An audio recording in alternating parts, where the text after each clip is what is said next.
তো ফাইনালি আজকে আমাদের অ্যামাজন থেকে পার্সেলটি চলে এসছে। এখন ওপেন করে নেওয়া যাক, ভাইকে দিয়ে ওপেন করিয়ে নেওয়া যাক। দেখা যাক ফোন যদি কিছু স্ক্যাম না হয়ে যায় আমাদের সাথে। তো বক্সটি ওপেন করে নিচ্ছি ভাইকে দিয়েই। তো ভিডিওটি তোমরা শেষ পর্যন্ত দেখতে থাকো।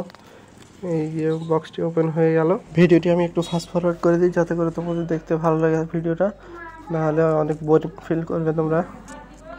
তো ফাইনালি আমাদের বক্স ওপেন হয়ে গেল। ফোনের লুকটা একবার দেখো ভাই সাব। এতক্ষণে হয়তো তোমরা বুঝেই গেছো যে এটি কি ফোন। এটি হচ্ছে আইকিউ Z7 প্রো। তো ফোনটির লুকটা তো দেখতেই পাচ্ছ তোমরা, কার্ভ ডিসপ্লের সাথে একদম অসাম ডিজাইন। তো ভিডিওটি দেখতে থাকো শেষ পর্যন্ত। তখন ফোনটি অন করিয়ে নিই ভাইকে দিয়ে।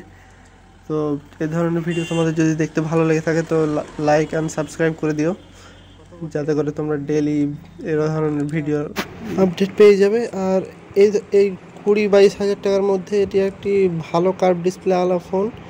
এই ধরনের তোমার রিয়েলমি এবং লাভা, আগ্নি 2 এইসব ফোন পেয়ে যাবে, কিন্তু তার থেকে এই ফোনটি বেস্ট পারফরমেন্স দেয়।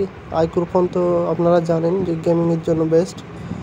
তো সুইচ অফ খোলা হয়ে গেলে এবার সেট আপ করে নিই। তো দেখা হচ্ছে এরকম ধরনের আরও একটি ভিডিওতে। তো সাবস্ক্রাইব করে পাশে থাকুন। দেখা হচ্ছে পরে আর একটি এমন ভিডিওতে।